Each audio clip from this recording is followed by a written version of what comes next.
첫 번째 소식입니다. 박병석 국회의장이 개헌을 공식 제안했습니다. 오늘 국회에서 열린 제72주년 제헌절 기념식에서 대전환의 파도 앞에서 국민을 지키고 미래를 열기 위해 헌법의 개정이 불가피하다.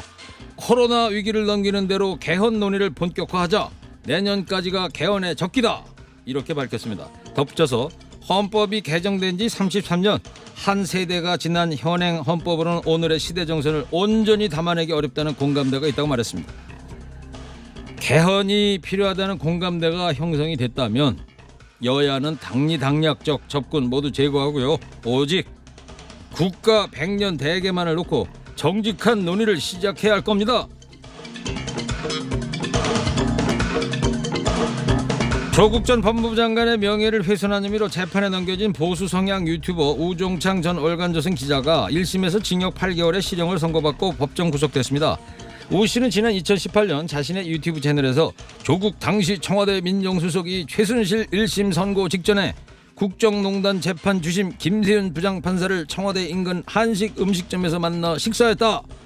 이런 제보를 받았다는 내용을 방송했는데요. 재판부는 피고인이 언론인으로서 최소한의 사실 확인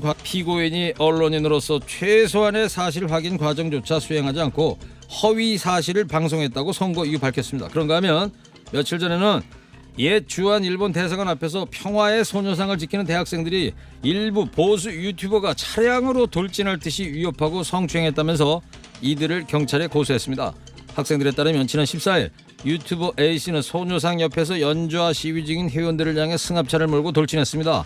당시 상황이 담긴 영상을 보면요, A씨는 차를 세운 뒤에 애들 왜 이렇게 놀라? 재밌네! 이러면서 크게 웃고 있습니다. 또 다른 유튜버 B씨는 학생들의 신체 일부를 확대 촬영한 것으로 알려졌습니다. 유튜브 돌아다니는 가짜 뉴스들 보면요 말이죠, 이게 언론인지 불쏘시개인지 모르겠시오. 근데 8개월?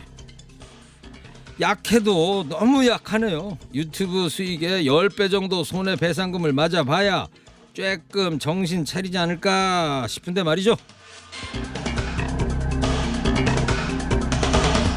다음 소식입니다. 8월 14일이 택배 없는 날로 결정이 됐습니다. 이에 따라 전국 택배 기사들은 8월 14일부터 16일까지 사흘 연속 여름 휴가 갈 수 있게 됐습니다.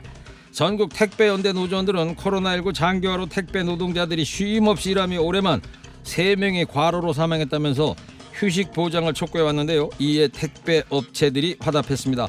일부 노조원들만 참여했던 지난해 택배 없는 날과는 다르게 올해는 택배 업체들도 참여해서 택배기사 대부분이 쉬게 될 전망입니다.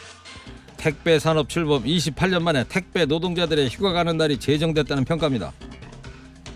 365일 24시간 눈이 오나 비가 오나 바람 부나 항상 고생들 하시는데 2, 3일 배송 늦어지는 거까짓 거 뭐 못 기다리겠습니까? 푹 쉬다 오십시오. 다음날 배송 걱정 없이 친구들하고 술 한잔도 하시고 가족하고 가까운 계곡도 가보고 긴 휴가는 아니지만 사흘간의 휴식으로 몸도 마음도 쉬어가는 시간이 됐으면 좋겠습니다. 지구에서 모든 사람이 한국인처럼 먹는다면 2050년에는 이를 감당하기 위해서 지구가 하나 더 있어야 할 것이라는 추산이 나왔습니다. 음식 소비로 인한 우리나라의 온실가스 배출량은 한계를 넘었고 붉은 고기 소비량은 적정량의 3배에 가깝습니다.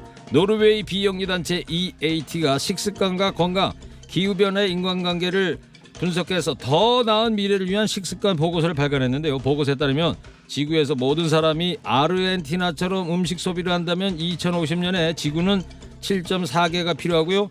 호주는 6.8개, 미국은 5.6개, 우리나라는 2.3개가 필요한 것으로 나타났습니다. 주요 20개국 가운데 1인당 음식 소비로 인한 온실가스 배출량이 지구가 감당할 수 있는 한계 이내인 국가는 인도와 인도네시아 딱 2곳뿐이었습니다. 보릿고개 소리 넘긴 지 얼마나 됐다고. 저만 해도 날이 갈수록 배만 더 나오는 것 같은데요.